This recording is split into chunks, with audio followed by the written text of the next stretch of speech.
Welcome to the show, Deborah. It is so good to have you. Well, thank you very much. It's nice to see you, Clarissa. Yeah, I always start my interviews out by asking my guests just to share a little bit more about themselves and how they got to where they are today. Well, I've always been artistic since probably the age of 5 years old. And I also love doing all different kinds of arts and crafts, everything from embroidery, needle arts, drawing, painting, all of that. And so I really wanted to be a fashion designer, but my parents didn't think it was practical. So I went to college my first year and I was taking just all academic courses for the credits, math, science, all those things. And then I signed up for a drawing class just for fun.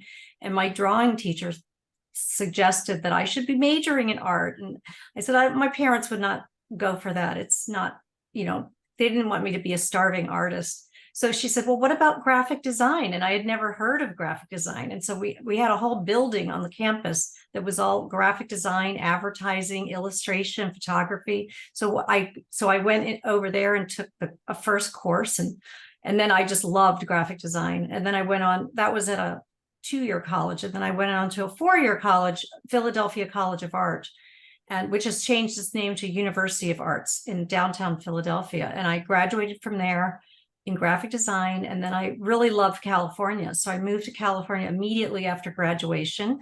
And I landed a job with a top design firm at the time, Deborah Sussman, who is no longer with us. But at the time, she was a very well-known designer, about in her 50s. And so I got to work on the Olympics. I got to work on Disney World projects all over the world.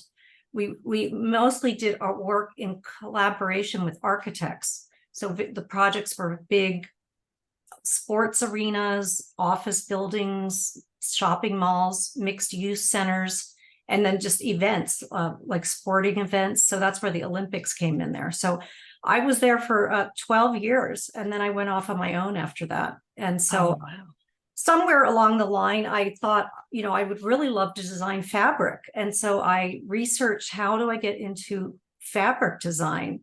And that's when I discovered surface design at that point. From there, I also simultaneously learned about licensing your art. And so I actually worked with a coach on the East Coast for 18 months, and I developed an entire brand new portfolio separate from my graphic design work that focused on my surface design art. But I also was simultaneously I was going to license everything rather than work on for hourly fees or flat fees as I did as a graphic designer. So that's what I've been doing ever since. And I love it.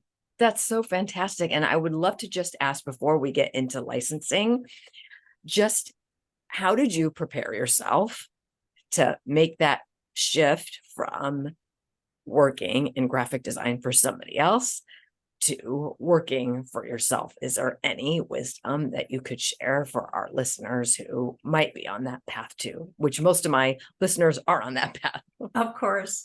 Well, first of all, you do need to set up set up a portfolio that presents work that's available for licensing. So showing work, my past work as a graphic designer was completely irrelevant in the licensing field.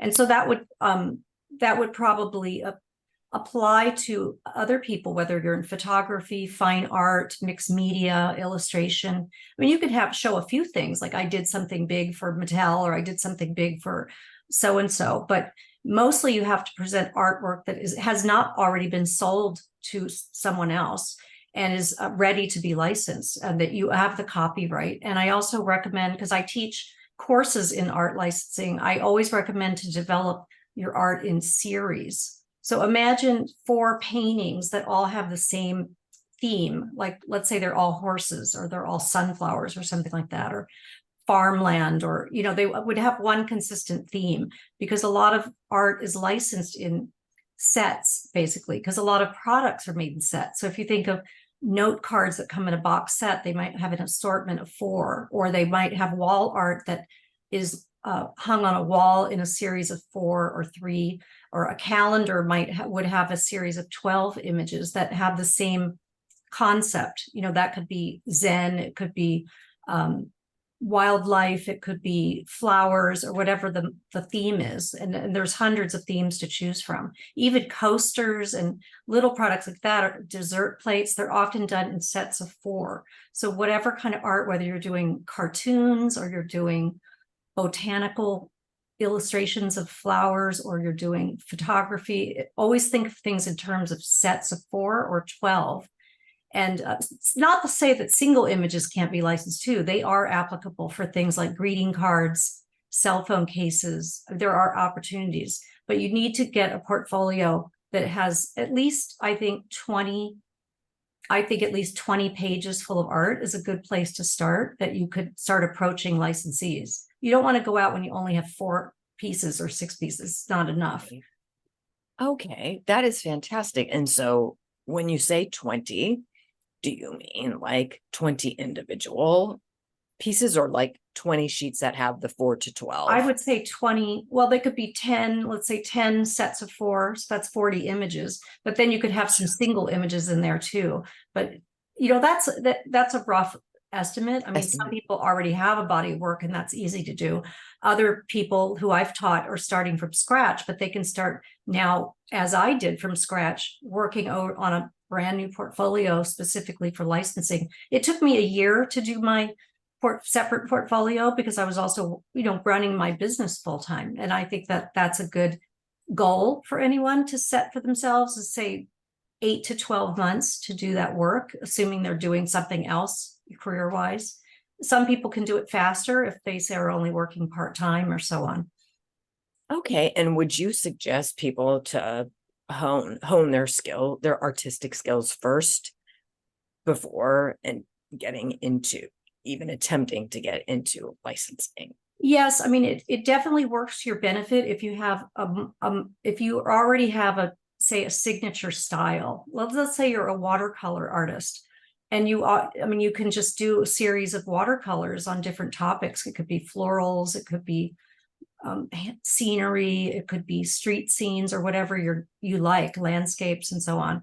And a lot of those could be maybe licensed individually, but you wouldn't want to mix in. I mean, many of us creatives can do different styles. Like I do digital art, but I can also do art by hand. I can also do lettering and things like that. But it doesn't really behoove you to go out and have a very confusing mix of styles that look like they could actually be done by different artists. Not that you could ever deviate from that, but it's just a stronger presentation. Like I'm a watercolorist and this is what I do and this is my style. It's very loose or very tight, or I'm an illustrator and I do whimsical line drawings with just like touches of color. It's better if it's all in one style. Gotcha. So I'm thinking about myself. Mm-hmm. And I know you and I have had this conversation before, but and licensing is definitely something I'm interested in down the line. And as an abstract artist for myself, for example, could I do like themes of colors? Like here's a blue, I don't know, like here's different like blue abstracts, here's different orange abstracts. Yes, definitely. You could group it by color. And actually a lot of the companies that do wall art, where they're selling mass-produced framed wall art, they often have color categories that they're looking for. They might say, okay, this year, because they're also tying it to what's happening, say, in home decor trends in this particular case. So they might say, okay, our trend forecasters are saying neutrals are going to be really big for the next couple years. So we're looking for abstract art that's black and white and neutral, maybe metallics, things like that. But then they'll also have other categories saying like indigo blue is going to be in and trending. So we're looking for art that's in indigo blue or orange or whatever the colorways are. So, that comes into play. Okay. And would you suggest somebody who wants to like find out these trends? Is it as simple as Googling like what are the color trends for 2024? Oh, absolutely. Yes, definitely. Because there are trend forecasters that do very expensive. They do put out reports and you have to purchase them, and they can be thousands of dollars, which the the actual licensees and retailers that they serve often buy these guides. It's not practical for individual artists, but you could find enough information on there for free, because once reports come out, then various journalists may report on it and show a few pages and just talk about generally what the trends are. And also companies like Pantone put out some reports and so on. So there are things you can definitely find out for free. And then also, even after you submit, if let's just say you're submitting for the first time to several wall art companies, they may respond and say, we really like your style, but we're looking for this, this, and that. And then you might have a second chance to recolor some things digitally, or maybe you have other art that you didn't include, and you could start targeting requests like that.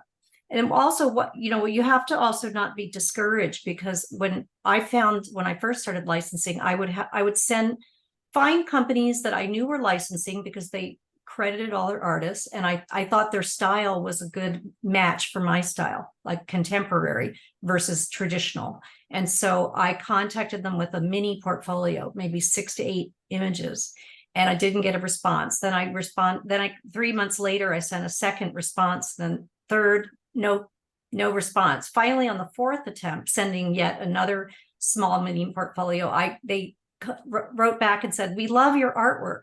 So I said, great, and I gave them access to my full portfolio, and I ended up getting like over 20 images licensed for a variety of greeting cards, box note cards, gift wrap, and so on. So you can't, so I don't even know if the art directors on the other end saw my first 3 emails, but they may have interns or assistants screening things. They may not read them all. So you can't get discouraged. There is some marketing involved in doing the licensing, in that, as far as sending artwork and keeping in touch with various licensees who you'd love to work with. Yes, I love that you said that, because that is, I echo that message, and it's what I say all the time, is don't give up, because everybody is so busy. And Right. to your point, you don't know who is on the other end of receiving the email. And so, at the time of this recording, I'm preparing for my fall summit, and I reached out to a speaker who said, yes, I'm all in. And then she kind of disappeared. And so I reached out to her 3 more times, just to, check in. And she was like, oh my gosh, I'm so glad that you reached out. Just life is life. And so I love what you said, to not give up. And so that's what you did at the beginning on your own. Is it sounds like you were just very resourceful, and just did some work to find out who you might want to work with.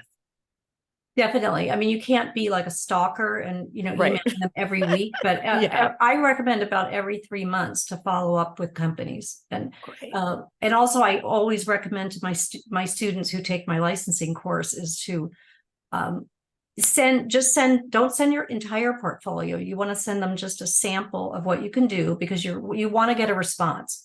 Of course, you say in that first contact, you say, I have additional artwork. That's why I recommend having the 20 collections as a ballpark, because maybe you send 5 samples the first email, and then wait a couple months, then send another 5 images, etc. So it is you have to look at it as the long game, as they're saying, because with licensing, they're very busy. They're also, they may have hundreds of submissions they're waiting through, and it just could be timing. It could just be in the right place at the right time. It's not anything personal if they don't, respond immediately or license your first submission. Sometimes I'm lucky with it, but sometimes it's a longer term. I also visit trade shows and meet up with people in person when possible, like Licensing Expo in Las Vegas or Certex in New York. That's where a lot of the licensees are, in person. And also, I've exhibited in these shows also, which I don't do every year at this point, but that's where, it's a big investment if you want to do that. Some can be done by email, but let's say you're in your 3rd year in and you've gotten a few licensing deals on your own, then I would say to get a booth at Surtex or Wow. Licensing Expo and exhibit, because just having a booth, you'll at least 50 to 100 licensees may stop at your booth. And they're companies you may never have heard of or had access to any other way of knowing about them. Yeah, that's great advice. And is there any other advice, Deborah, that you can give to artists who are thinking about licensing their work? Oh, well, let's You've see. already shared a lot. Thank you. Well, you just have to know it's like planting seeds in a garden, and you have to take care of it, let's say, every day. And you're not going to get the benefit till 3 months down the road or 6 months down the road, and so you do have to have that kind of resilience and patience. But I think if your art, and continue working on your art, while you're waiting for responses, you want to continue working on art and think about themes that are marketable. If you do something that's too, I'm not saying wacky is bad, if that's not even a good word, but if you go to do some research, do some field research, which means go to stores like TJ Maxx, Home Goods, or very different department stores and chain stores, and see what kind of art is on products. Go to some of the tastemakers like Anthropologie, Urban Outfitters, excuse me, some of the high-end stores, Crate and Barrel, Bloomingdale's, go to stores, look on their websites too, but it's also good to go into stores, because then you can actually look at a product and see the credit on the bottom. That's what you won't see online if you're just shopping. I mean, I do both when possible, but you can go into a store like TJ Maxx that has a lot of designer goods, and you'll see a lot of artwork on stationery, pillows, ceramic items, and see what the credits are and what's in style.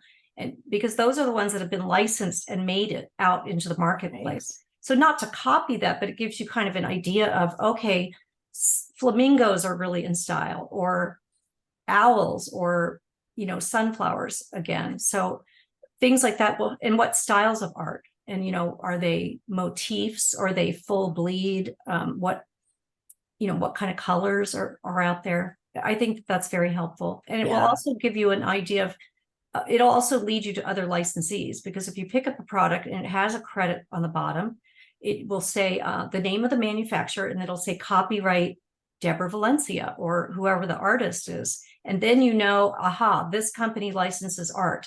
That's really, because I don't just send to anybody. I only submit to companies that I know already license other artists. That means they're reputable, and they also have a bookkeeping system that's set up for royalty payments. When I've been in my booth at various shows, I have had companies approach me who have never licensed art before, and I'll chat with them and take their information and everything. But honestly, I really don't want to be the first one that they work with, because you can then get in a position where you given them your artwork, and maybe the product never comes to market, because they have, the business fails. They're just too young or whatever to trust, and not that they, of course there's dishonest people too that may put something out and then not pay you, but that could happen in any kind of service business. But the thing is that with licensing, it's a long pipeline. Once you have a contract and you give the art to the licensee, then they have to develop samples. They have to then maybe show it to various retailers to get purchase orders for the item before they actually manufacture it. And then once they go around and do all their sales pitches and obtain purchase orders for printed items, then they have to go back to the factory overseas, make it, ship it, deliver it. And that could be several months. So you might be seeing anywhere from 6 to 12 months before the product's even going to the stores. Sometimes even 18 months if you're working with big chains like Walmart and Target. And so that you don't get paid until they deliver the product. Got it. That's good to know. And I wanted to go back to what you said about doing the research, doing the field work. So if I go to TJ Maxx and I just like an art piece that I like, look to see who the manufacturer is, would I just Google that company and just do my best to find a name and an email? Are we looking for a certain person Yeah, I would within a also company? yes, I would look on the website to see if they have any. Some of them will have artist submission guidelines with an actual email and with specific requirements, like don't send us a PDF over 5 MB and blah blah blah. Or they may say, you know, we have a cutoff date for next year, so visit us again next year. Or I would also look on LinkedIn for that same company name and see if you can find somebody that's either the licensing director, the product development manager. They're going to have different titles depending on the size of the company. So there could be a person that only deals with licensing. It could be the marketing person. It could be the brand development person. It could even be the owner if it's a very small company. I mean, I work with some companies that only have 3 people because they license all the artwork. So they don't have an in-house art department.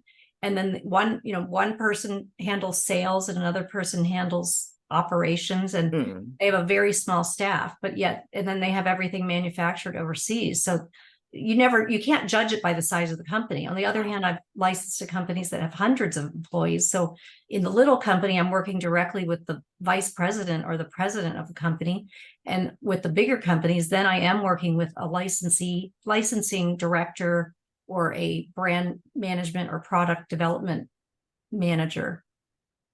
Okay. Yeah. Thanks for that. Because I think that's really helpful to know that it's not just one title, but to do your research and see what you can come up with to start. I also wanted to ask what your thoughts were about working with licensing agencies. Is that something like down the line that down the line, yes, because you're going to have to go through the same process to even land an agent.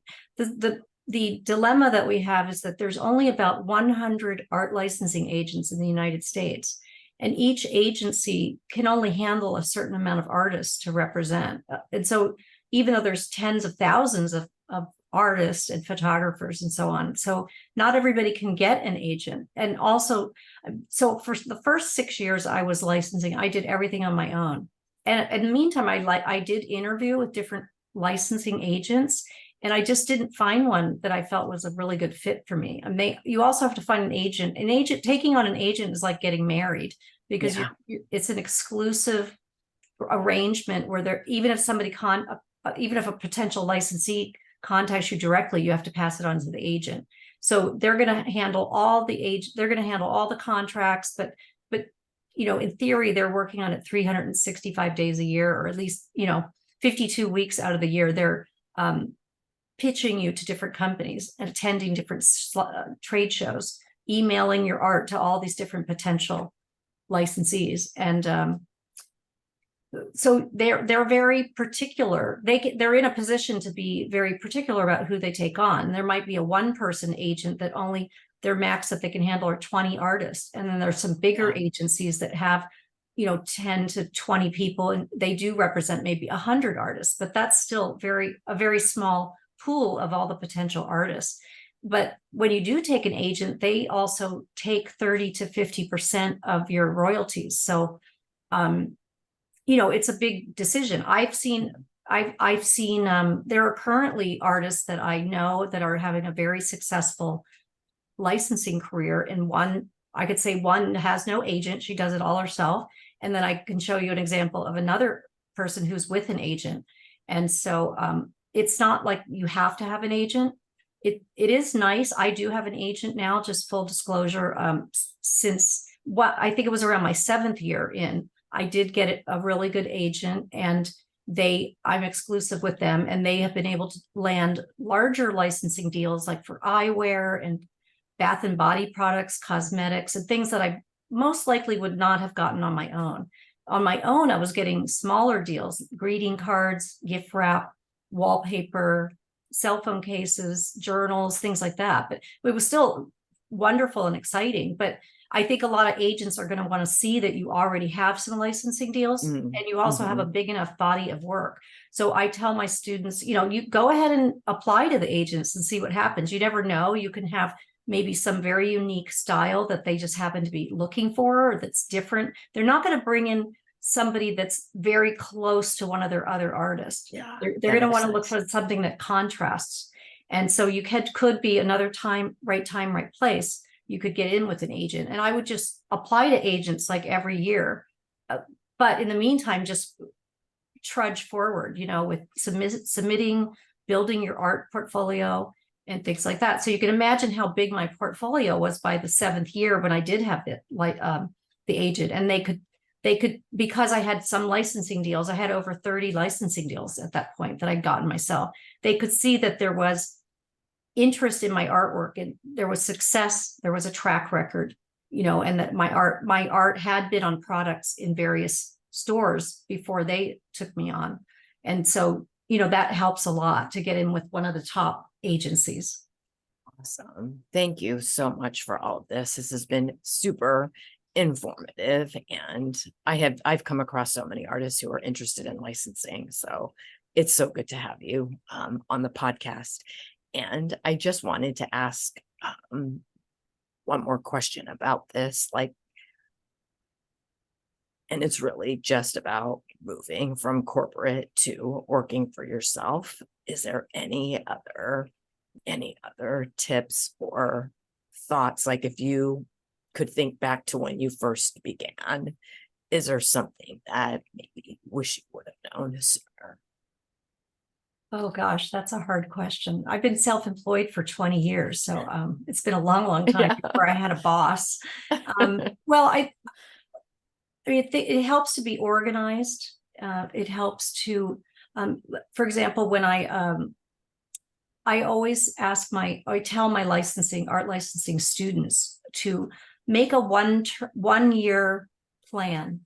So, because otherwise it could be overwhelming. It's like, okay, I've got to do research. I have to do art. I have to build up a contact list. I have to make submissions. I have to, do everything. I have to update my website, or maybe I have to build a website, things like that. And so it can be overwhelming. So what I suggest is that you make a 1 year plan. Let's say that starting today, 1 year from today, August 2023, 24, I want to be ready to make submissions at that point. So break that down then into quarters, and then weeks, and then days, and then just plot out everything that needs to be done. So you might spend 1 month just working on artwork, and then you might spend another month just working on the marketing materials, your website, writing your bio, get my headshot done, update my website, things like that, and working on my cover letter.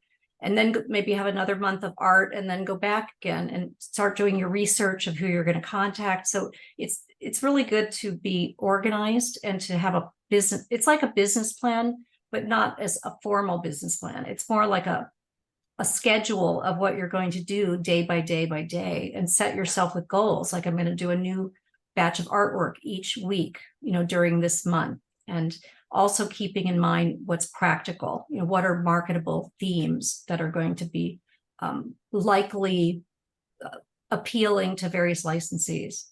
Like, let's say if you did something crazy like art of aliens or something like that. Yeah. And and no one else is selling art like that. I mean, I don't know. It could be good. It could not be good.